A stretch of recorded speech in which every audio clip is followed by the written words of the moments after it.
S'il m'arrive souvent, sur un joli corsage, de poser en passant un regard pas très sage, j'ai aussi pour les pommes un penchant excessif. Pommes et seins ne me laissent jamais passif. Certains aiment le sport, d'autres jouent au tiercé. Moi je ne vis que pour les seins et les pommiers.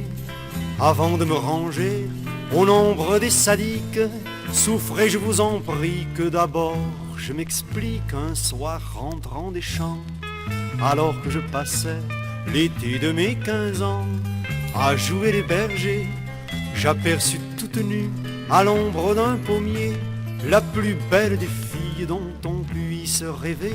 Elle était là dormant, mais lorsqu'à mon approche les grillons se taisant ont agité la cloche, elle entr'ouvrit les yeux et me dit: viens plus près, je vous en fais l'aveu, je n'ai pas refusé. De très vieilles fourmis pourraient vous raconter beaucoup plus en détail ce qui m'est arrivé.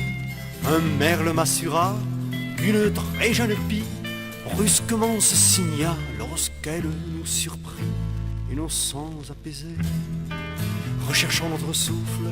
Ma Vénus, ma beauté, pour rafraîchir nos bouches, eut l'idée de cueillir dans ses bras repliés contre ces jolis seins les beaux fruits du pommier. Jamais spectacle plus beau ne me fut donné que cette fille nue debout sous ce pommier.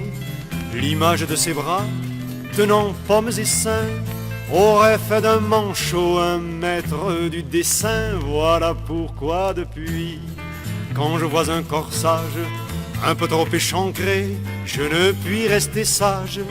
Et si vous me trouvez parfois un peu distrait, vous saurez à présent l'objet de mes pensées.